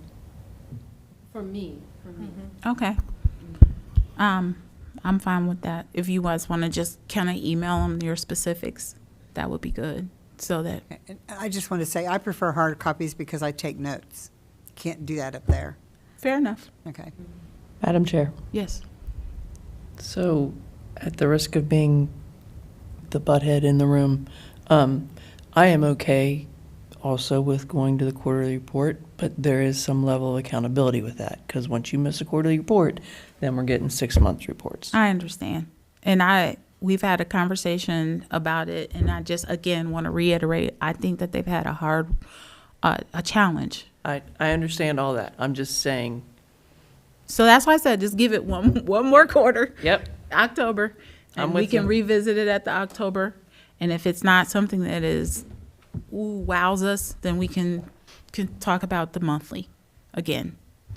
I personally think that when we established the quarterly report, the foundation was that we would be able to see bigger changes and just really be able, like, we're trying to, like, needle nose through, and it makes their job hard and our job hard, and each one of us are trying to approach it. Whereas if we were seeing big buckets, like, hey, what is that number? Why did it do this? And then giving them the opportunity to explain would be more helpful, and it have a more deep dive impact. But if we are not finding that that is the case, we can always go back, and that was the agreement upon even going to the quarterly report. I'm not opposed to the monthly report. I just would like to actually see them deliver against it to see if it's something that we can go with. Madam Chair, Yes. I wanted to ask them a question, and I won't know pickle from oranges and tomatoes, but have we upgraded the finance software? Because I remember you said maybe 6 months ago that it wasn't very good, and there was a couple of options, and I'm just curious. We are in the process of updating from CMI to Authority, which is the same company. So we hope to see that, by the beginning of the next year, because they have a long list of people that were in front of us to get the conversion done. Okay, I remember you said there was a better program, more in tune with the state. We have signed the contract for it. I think they've done some initial testing of our system and its capabilities from like a technology standpoint to get the data converted over, but we haven't started in full in that process, which is good because we're in the middle of the audit and converting payroll and some other things that in terms of the timing, delaying that a little bit actually helps us. Yeah, okay, I remember we discussed that. Thank you. So if there aren't any other questions, I'd like to move to, go ahead. One I'm quick sorry. question, Madam Chair. How long is Michelle going to be with us? Is this an ongoing thing? Because she was talking about putting more meat and potatoes into this. How is she? Right now, we have a contract with her for a certain number of hours. So it depends on Okay. where we get at the end of that contract and where we are in the process and whether or not we need to revisit that. New business? Anyone? I have something for new business, and I know we're like 10 minutes past, or almost 15 minutes past our time, but we'll be quick. So Roger, I just want to say his last day was Thursday. So with our new, I called over here and the new HR person answered. And also, when I was in my meeting with Miss Iki and Ms. Vanderberg, she was there, and it would be great, I guess, at some point if we could meet her. I don't know if it's, she could come and just say hi to us. Absolutely. Madam Chair, Sure. okay. And I'm sure that I don't want you all to take this the wrong way. Who is Roger? He was our kind of part-time finance person. He did a lot of data entry for the finance underneath Ms. Vanderberg. And so he left. You were not here, I think, when we agreed to go up in salary for the new person and then get rid of our part-time person because our new HR person has the ability to bridge over to some of the finance work. And so because we went up in salary, we were able to let,